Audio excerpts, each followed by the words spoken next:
जब माता सीता को अयोध्या से वनवास दिया गया तब वे गर्भवती थीं। ये समय उनके जीवन का सबसे कठिन समय था। फिर भी उनके मन में किसी के प्रति द्वेष या क्रोध नहीं था। उन्होंने अपने दुख को अपने भीतर ही शांत कर लिया, क्योंकि वे जानती थीं कि उनके गर्भ में पल रहे शिशु उनके मन की हर भावना को अनुभव कर रहे हैं। माता सीता ये भली भांति समझती थीं कि गर्भावस्था केवल शरीर की अवस्था नहीं है, बल्कि ये संस्कारों का समय है, जहां मां का प्रत्येक विचार शिशु के मन पर गहरा प्रभाव डालता है। वाल्मीकि आश्रम पहुंचने पर माता सीता ने स्वयं को एक पवित्र और शांत वातावरण में पाया। वहां न कोई शोर था, न कलह और न ही अशांति। चारों ओर वेद मंत्रों की ध्वनि, तपस्वियों का संयम और प्रकृति की शांति थी।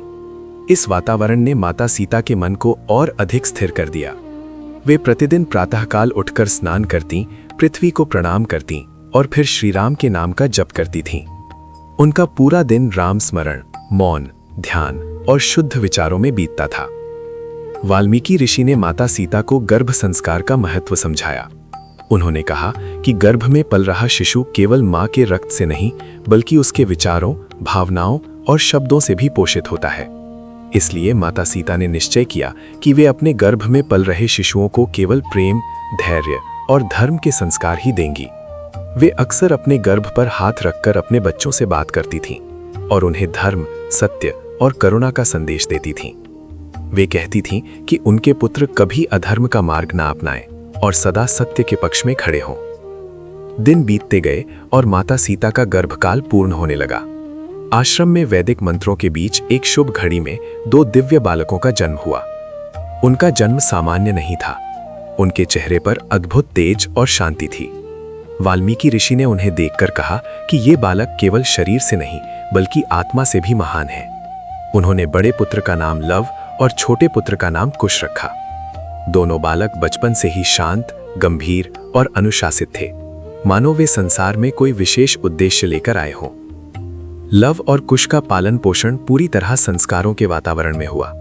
उन्होंने खेल कूद के साथ साथ वेदों का अध्ययन किया, ऋषियों की सेवा की और राम कथा का नियमित श्रवण किया। माता सीता उन्हें बार बार ये सिखाती थीं कि शक्ति का अर्थ अहंकार नहीं होता और शौर्य का अर्थ हिंसा नहीं होता। वे बताती थीं कि सच्चा वीर वही होता है जो धैर्य और विवेक से काम लेता है। ये बातें लव और कुश के मन में गहराई से बस गईं और उनके स्वभाव का हिस्सा बन गईं।